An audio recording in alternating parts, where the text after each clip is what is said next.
Hi, Torrence. Thank you so much for taking the opportunity to sit down with me as I ask a few questions. One of the things that I have been working on this term is putting together a health policy proposal. The thought is that we understand that end-stage renal disease touches every single nation globally. It just does.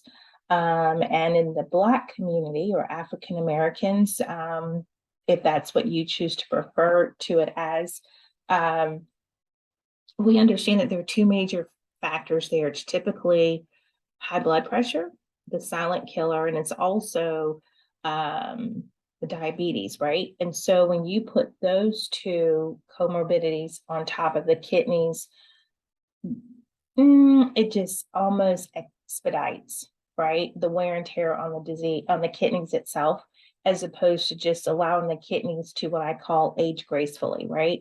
So, with that in mind, it's important to me that as I work on any health policy that I hear from the community, it's important to me because my perspective, my research is just one view, right?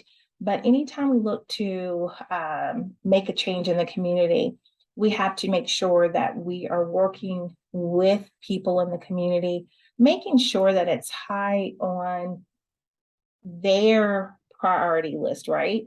I tell nurses all the time, if your patient does not agree to getting out that bed, right?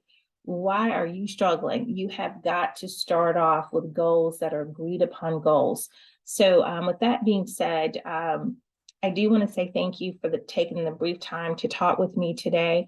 Again, it's my desire to put something together so that I can actually educate the community regarding health literacy. And health literacy is just simply what you and I both know.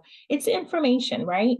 It's information that we have access to, whether it's social media, whether it's in a classroom setting, a physician's office, but it is information that we have access to.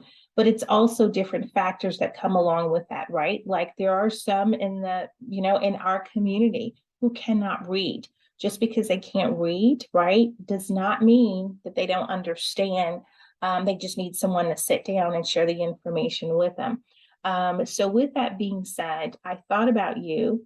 Um, I thought about you because of a number of reasons. Number one, your dad has had a kidney transplant. Um, your father's actually been on dialysis, am I correct? Correct. So, when we look at renal replacement therapy, those are the two ways that we achieve that, either dialysis or a kidney transplant. So, with that being said, why don't we just get right to it? My first question is access to care, cost, and time are priority factors. Can you share regarding your dad, end stage renal disease, how it impacted his lifestyle and work responsibilities? Well, by the time that the disease manifested itself, he was already retired from his position as educator, a principal, but he was still full time with his church. And so he went through a period of about um, 7 years of denial, of trying to do alternative types of medication to lower his the level of toxins in his blood, um, and and it probably would have lasted even longer had he followed the renal diet more specifically. But he would get off and say, "Well, I got mama eat something," and he would eat what he shouldn't. And it came to a head when he was really started saying things like, "I'm a, why won't God heal me? I'm gonna go up to my room and upstairs and just drink water and fast until God heals me." And then I asked him, I said, "Is that the toxins talking, or is that God talking?" And I really couldn't get through. It was actually my kids who got through, and they said, "Papa, we're slowly watching you die," Mhm, and that mhm, got him. And then so that we got him to the hospital, got him on emergency dialysis. Then they did the surgery to put the the stent in his arm, and then a month later he started. So he was on 3 times a week. He started out doing it during the daytime, 4 hours in the daytime.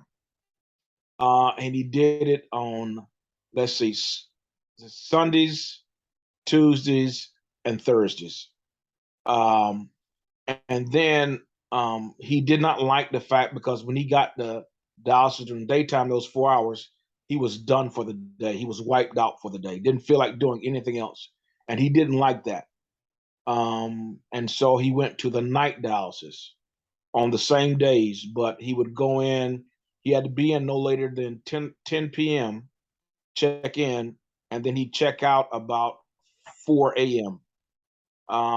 Now, he didn't like that, even though he liked that better, because he could kind of sleep now when he was getting dialysis.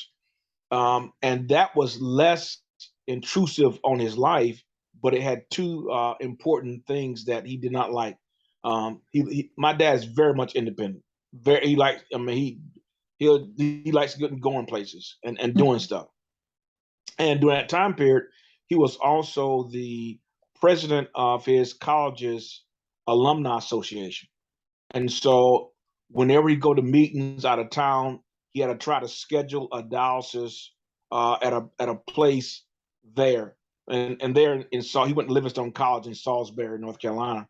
And so whenever they had meetings and they would go out of town there, he had to go to the dialysis center there, which he did not like at all. He did not like it all. But it's something he had to do. Then he couldn't, when he was trying to see his grandkids or children, yeah, that was always a factor. Do they have a dialysis center there? And do I need to schedule it before I go there so I can go in and get dialysis? And the bigger thing that he really didn't like was he was away from my mom all that night. So 3 nights a week, and my mom did not like the fact that he was away. So he toyed with the idea of doing home dialysis, to which we said absolutely not. Because Dad, you're not going to be clean enough. You're gonna mess around and get yourself some infection. No. I could do it. No, you can't. No, you would not. No. But that was the big thing. It hindered his travel in terms of his flexibility, how to go, and also it caused him to be away from my mom. And there were certain times, even though it was overnight, he would crash the whole next day because he just felt drained. And we learned how that if he drank a lot before he went in, that means they had to pull a lot.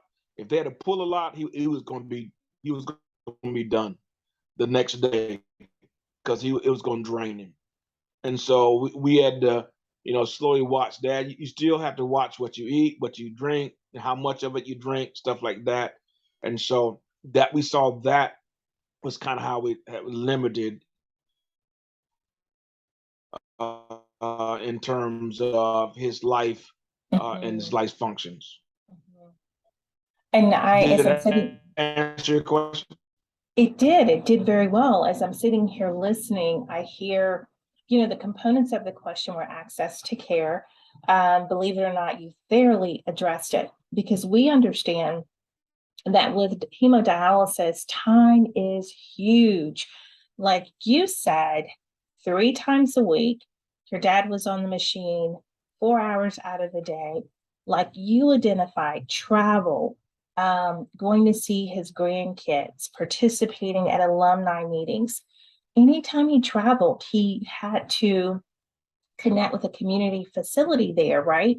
Take his treatment plan. They had to have his treatment plan.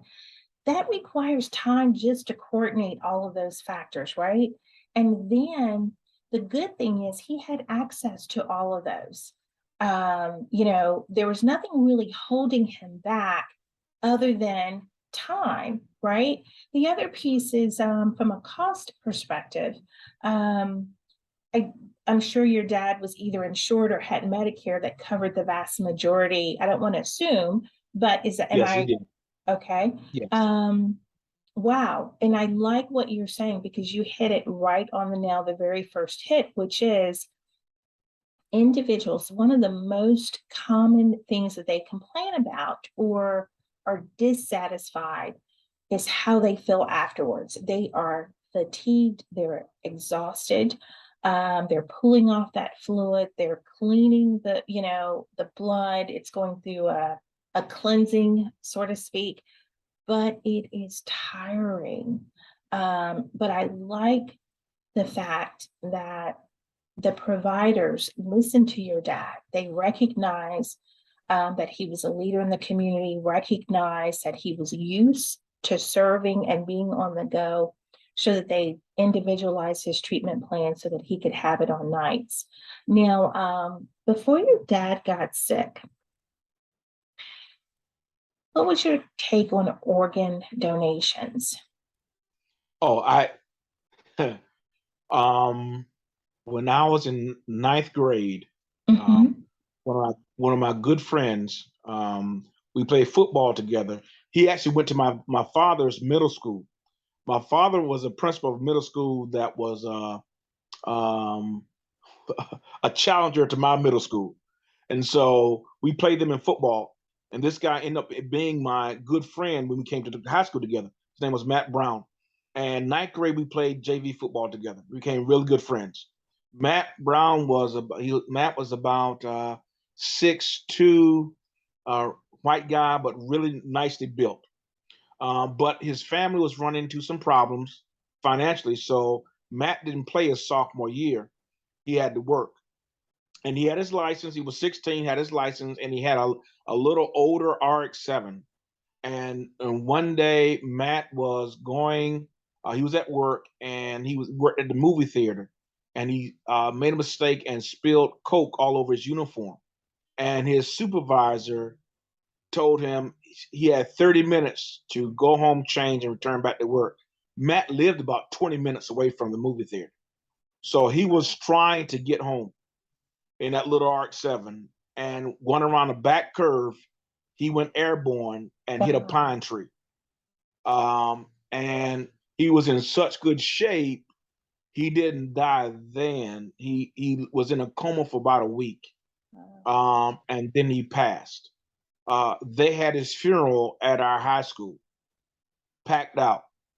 Sad, sad funeral. And Matt was an organ donor. And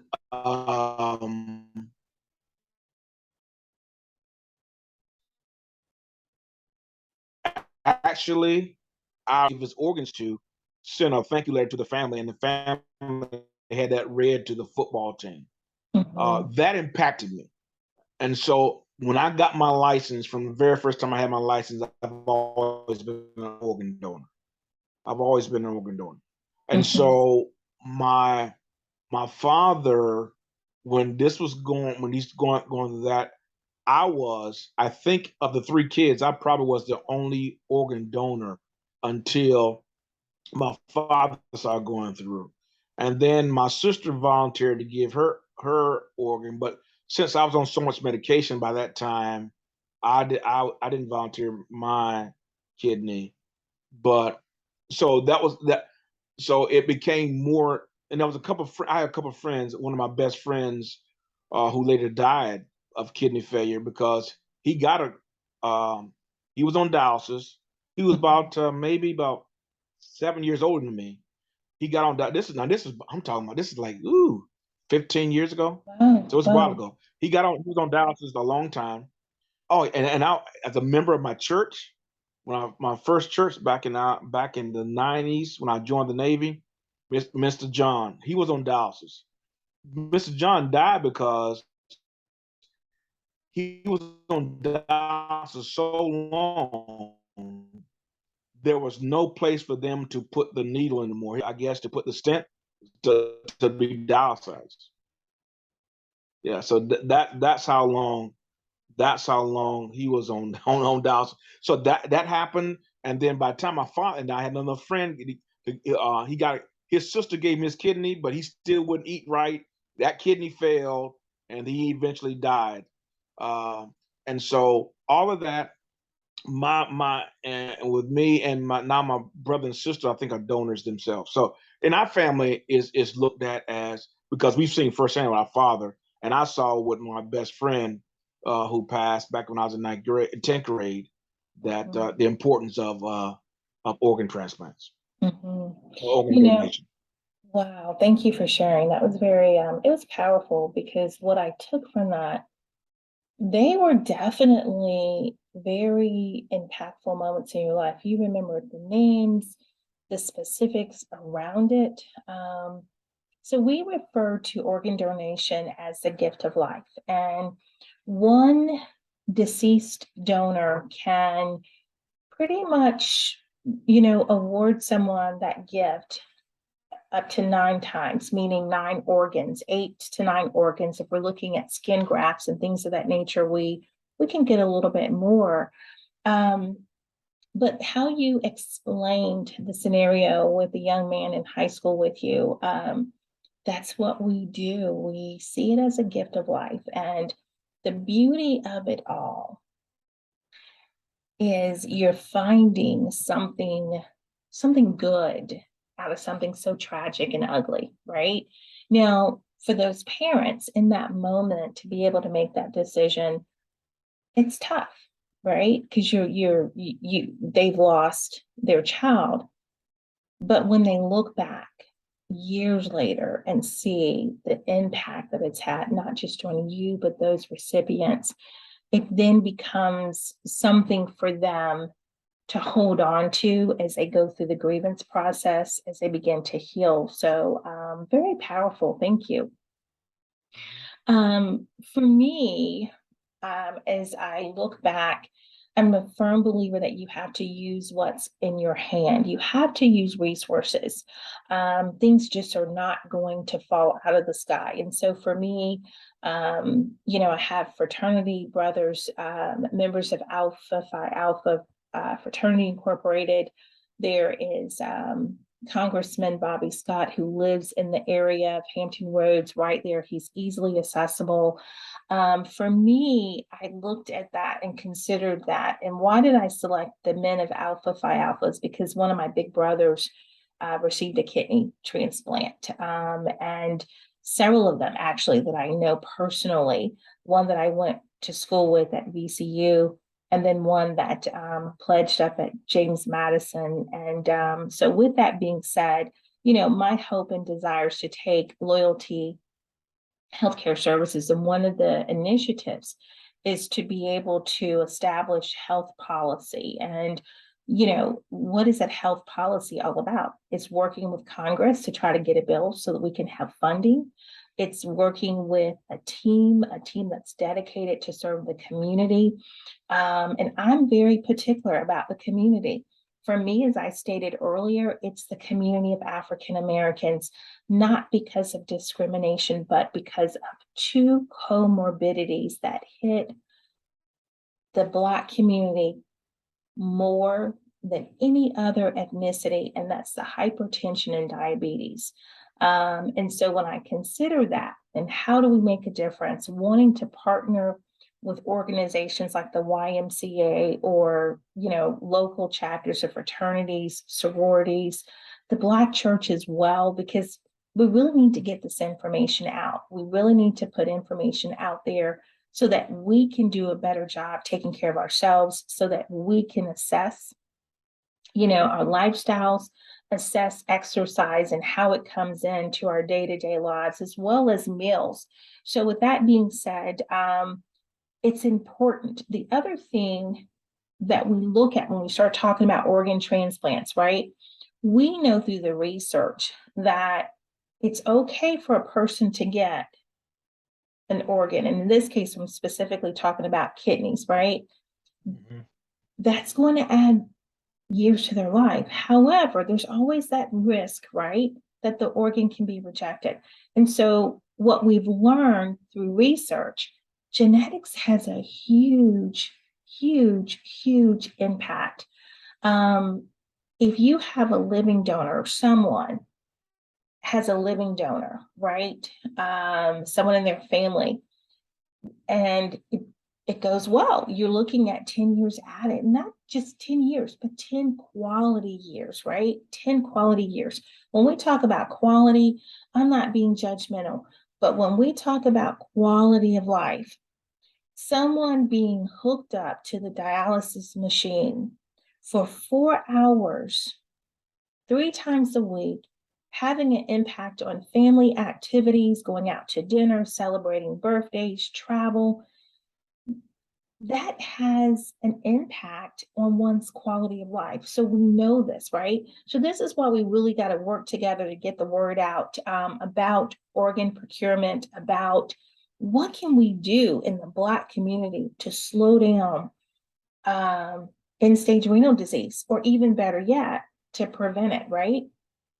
So with that being said, using a Likert scale of 0 to 5, 5 representing 100, would you consider my proposal of health policy regarding health literacy to be realistic? A 5, very realistic. Do you think people will be receptive to it? I'd hope yes. And I'm thinking about within the Black community, if it's done through churches. Let me. If it's done through churches, unfortunately, from what I'm seeing, especially of late, it probably would impact middle age to older people, if the pastors would get behind it.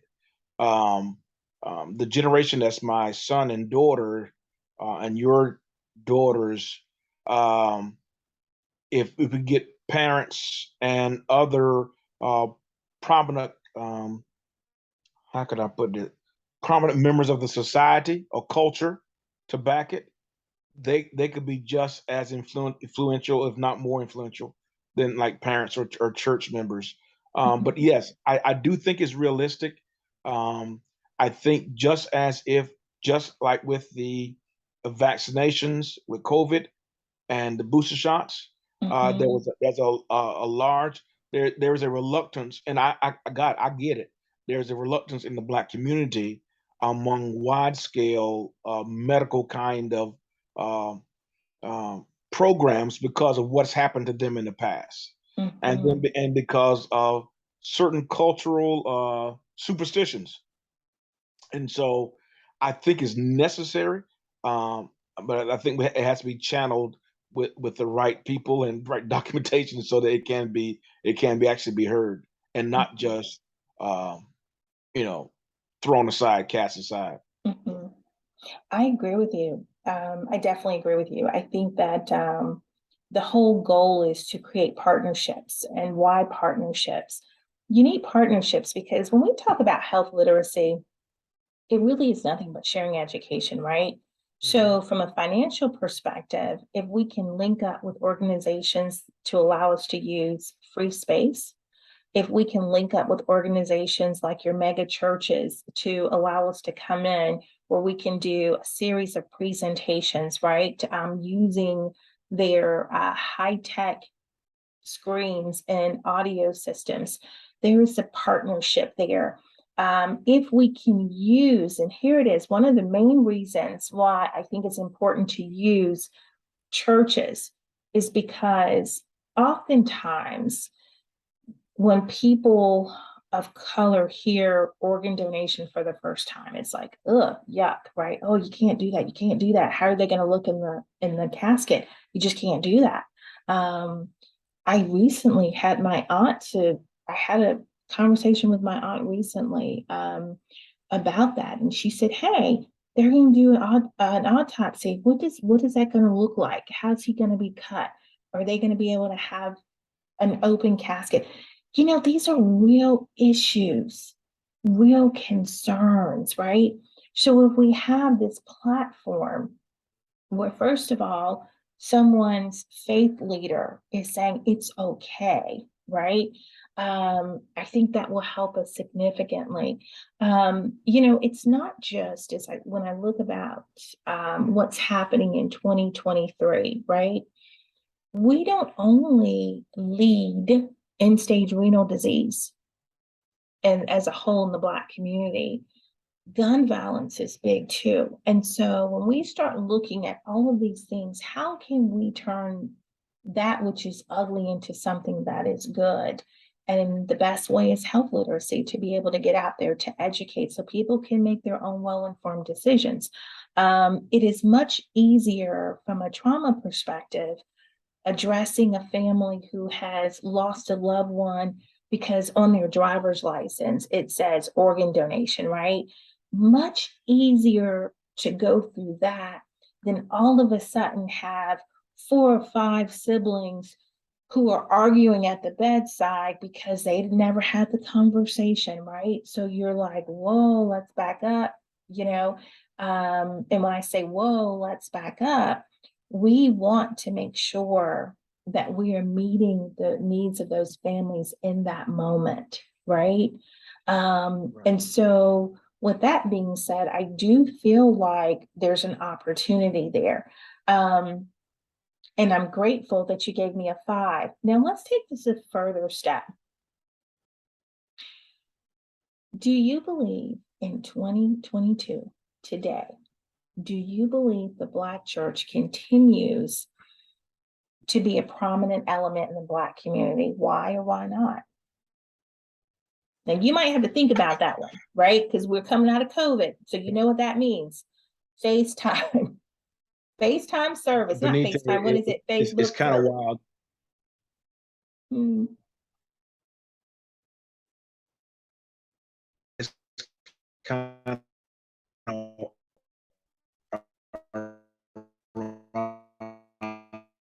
you say that because elders, those kind of things, other church leaders, and I've been talking to them like, I'm not sure church is effective as if no as effective as it could be. I think we kind of stuck in a rut. I think COVID caused a change, which is good. Caused us to move some, and I do see that. But as I look at my daughters and my son, and I'm wondering, um, I don't know if it's reaching them. It feels to me that sometimes they have to reach to stay connected. And so, do I think?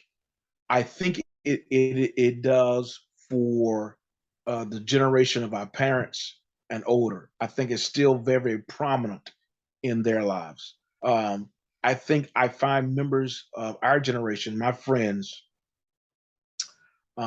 still trying to fight and remain loyal to the church. Below us, I I think it's hit and miss. And when I go to when I'm physically in churches, the people that are there are my age and older, and so I don't know. I think that the church, I do think there's some churches who get it and are coming up with community-based programs to meet the needs of their community. Then I think there's some churches who are stuck in the paradigm of what church was 40, 50 years ago, 30 years ago, and they have enough older members that they can kind of keep plodding along. Uh, and still exist. But the problem I have is when I'm driving on an hour drive anywhere in America, I just say in North Carolina, I'm passing churches every few miles. So it's not the number of churches, but yet I was talking to a coworker, and older, 74 years old, white coworker who's retired, but he just does what he does. We do it just because he loves doing it, helping giving back to the soldiers on the base. Um, he was saying, and I don't know his affiliation, Democrat, Republican, Independent, I don't know, but he was saying that what troubled him was that he thinks America is on the verge of civil war, an internal Mm. civil war, because we have drawn sides and we're not talking. My side is my view and I'm right. I don't have to even have facts. I just have feelings. And because I feel and there's someone who's addressing those feelings, who's feeding those feelings. Um, that where's the church in all this? It's not because there's not enough churches. There are plenty of churches, but somehow we've lost our voice. We've lost our voice, and so I do think though, in the Black community, the church still has of any organized faction, the church is still probably the most positive and influential one. Um, but I think we have to. I mean, we got to be honest. People like LeBron James have just enough much say in the community as a church does, or as a pastor does, and so we may have to look at how we bring those individuals in into making our message more more impactful. So I do think the church is still has an impact in our community. I think that impact is waning, though. I think it is waning as we get further and further away from my dad, who was the son of my dad and mom, who were son of World War II veterans, kind of thing. I think as we get further and further away from that, I think the church is slowly becoming, as Christianity and those kind of thoughts and principles become less and less critical factors in our society. I think that, wow. You see my head To just grow. nodding, right? Because we're having these conversations, like conversations, particularly as it relates to church.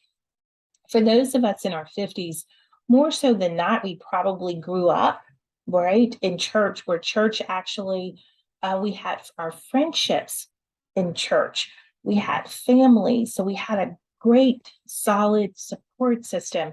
For many of us, being in the organizations, Brownies was affiliated at church or school, or your first opportunity at public speaking was probably at church, right?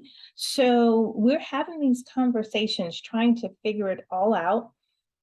We also recognize, though, church is a building, and I think that's the piece that we have to figure out. I think what COVID did, the pandemic, that is, it showed folks that, hey, the church are people, and how do we get together? But I do understand every single angle of this, right? I understand what your friends are thinking. I understand about the dilemma that we're in today. Social media and technology has really changed. And I will tell you, while faith is still important, regardless of one's, religion preference, right? Because we are mind, body, and soul. I just feel like we're going to have to do something to compete with technology and innovation. As you were saying, we're going to have to drive that change to figure out how can we meet the needs of the community, how can we meet the needs of our youth. And so it's really important that we don't lose sight of that. And that's one of the concerns that we're having conversations about is, wait a minute, for you and I, we can understand the value of church, but when you take the youth who for 2 years, right, have not been able to go in person and still to some degree tap in, hitting a button, that's a lot to compete with, So definitely there needs to be more conversation about that. And I like what you said about, we're just having to adapt to 2020 and look at everything that's out there. I loved how you brought in LeBron James, because doing my research for my health policy proposal, I came across an African American who actually received a heart transplant. He was famous on the a Hall of Fame or Walk of Fame or something like that. And his name is drawing a blank, but this gentleman actually received a former NFL player's heart, right? That's powerful. And that kind of goes along to what you're saying about how we're going to have to tap into the community, tap into those individuals with the influence. And to me, that's the same as synergy to be able to make things happen. If given a chance to do a series of interviewing to promote health literacy on social media platforms such as Twitter, LinkedIn, Facebook, would you participate? Why or why not? Definitely would. Yes, I would. Because Okay. again, from that instance back in ninth grade, my friend, and in 10th grade when he passed, and seeing the effect that he had on people, and hearing his parents say that their son may be dead, but he lives on in so many other people. That really, uh, I'm gonna tell you, and until when that really hit me hard. My father, and I don't know if you come across this in your studies or whatever. My father, when he got that kidney, um, he was he went in the hospital on Friday about 11 a.m. and they was started prepping him then. He didn't actually go through surgery till early Sunday morning. And so all that time he was unable to eat because they were prepping him for surgery. Saturday afternoon, he was very, very grumpy to the point where, like, I'm going home. And I'm like, Dad, you gonna give up? We all like, you gonna give up this once in a lifetime chance because you're hungry? And I got it, you're hungry, but man, this is what you've been praying for. And then God makes a way, and you're gonna leave. And then he was like, well, how can you see why we can't even go and get this thing done? And I'm like, Dad, think about it this way: the same way you are here, that family has a loved one they're praying for. Maybe they're hanging on. And while you are grumpy because you can't eat, and I understand that, I think you can be a little bit more accommodating to understand we can give them as much time as they can with their loved one before their loved one makes the ultimate sacrifice and dies and then gives you their kidney, or however it's going to be. So think about that. And so um and so thinking like that through your sacrifice someone else could live. Oh, definitely, I'll be more than. And I've seen it both hands with my friend, and now with my father, the benefits of what a kidney or what a organ donation can do. It is the gift of life. Mhm. It does give you, because I don't know how much longer my father, that was 3 years ago. My father got a kidney in 19, so that was 3 years ago. So if nothing else, it gave us 3 more years with our father. Well said, well said. I'm gonna end on this note, and that is I loved how you took the focus in that conversation with your dad in that moment when he was frustrated or hangry is what we call it.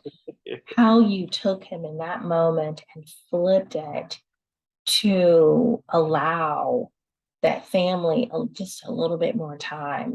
That's powerful and something for me to tuck away, because it is that, right? Sometimes in reality, we can be selfish as human beings. That's just reality, right? So when we look at this and think about it and just really bringing it home, there was just no doubt in my mind that, that family appreciated you in that moment, being able to, as you say, give them just a little bit more time. So, well, my friend, I have thoroughly enjoyed interviewing you. I promise this would be short. Really looking to drive and, this whole piece about raising awareness in regards to organ donation and kidney transplants, and really slowing down end-stage renal disease in the Black community. I'm serious about that, so I thank you. I will also say to you, thank you for serving, for the years that you've put into the United States Navy, the leadership, all of that, and even now serving the young men and ladies who are in the United States Army. Thank you for what you're doing, because they need support. And they need a strong support and someone who can be readily available with an active ear. So I know you're doing that job and doing it well, my friend. So again, thank you, and we'll talk soon. All Take right, care. thank you. Enjoy the opportunity, and thank you for the work you're doing. It's very important work. Very Thank important you. work. Thank All you. right. Take care. All Bye right. bye. You too. Have a good evening. Bye bye.